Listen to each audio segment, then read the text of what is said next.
Crypt Custodian is a top-down Metroidvania game being developed by Kyle Thompson. In the game you play as Pluto, a mischievous black cat who has just passed away and is sentenced to clean up the afterlife forever. Whilst this sounds pretty grim, it's hinted from the interactions with the various characters you meet throughout the afterlife that you may be able to escape this fate.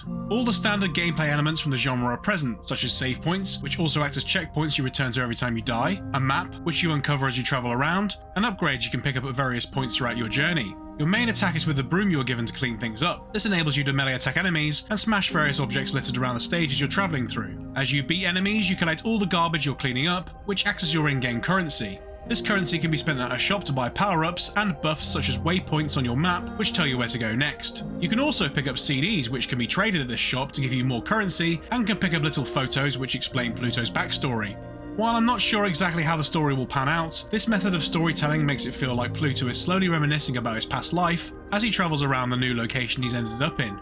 The interactions with the non-playable characters are really heartfelt, and the game is very good at drip-feeding you just enough information about the other characters' perspectives to keep you interested in what's really going on within the afterlife. Gameplay-wise, there's a good mix of puzzles and combat. At first I found the combat quite challenging, as the enemies can kill you in 4 hits, but as time went on and I kept retrying the same enemies, I realised there was a particular pattern to dealing with each type. The main combat centres around hitting an enemy and then dodging out of their way. Whilst this might sound pretty dull on the face of it, there are numerous types of enemies throughout the game, giving combat a slightly puzzle-based style when it throws multiple different enemies at you at once. The combat is broken up by actual environmental-based puzzles, such as this geometry-based puzzle where you have to bounce this orb cat's head spirit ghost thing off the walls and also hit it with your broom to get it to where it needs to go. The demo manages to strike a balance between both these geometric puzzles and the combat, which stopped me from feeling bored at any point during my playthrough. Upgrades aren't too off the beaten track, and the warp mechanic built into the save points allows you to get back to the shop easily to buy more. The demo concludes with the Jar of Spiders boss, which is designed around your understanding of the combat mechanics you've learnt up to this point, and your ability to react to new patterns of attacks thrown at you. I died a few times before beating this boss. Whilst it is possible to beat this boss without upgrades, it seems pretty clear that the big jump up in difficulty here was designed in such a way as to encourage you to go back to the shop and buy a few upgrades after the multiple deaths you're likely to experience.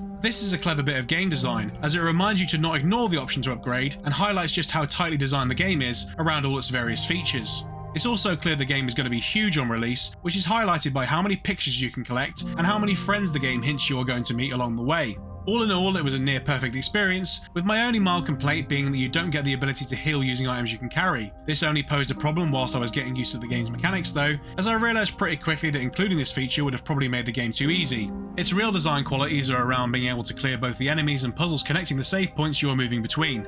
Right before the demo ends, it hints at you a twist in the story, which I won't spoil here. You'll have to go and play it for yourself. Thanks for watching, please subscribe for more.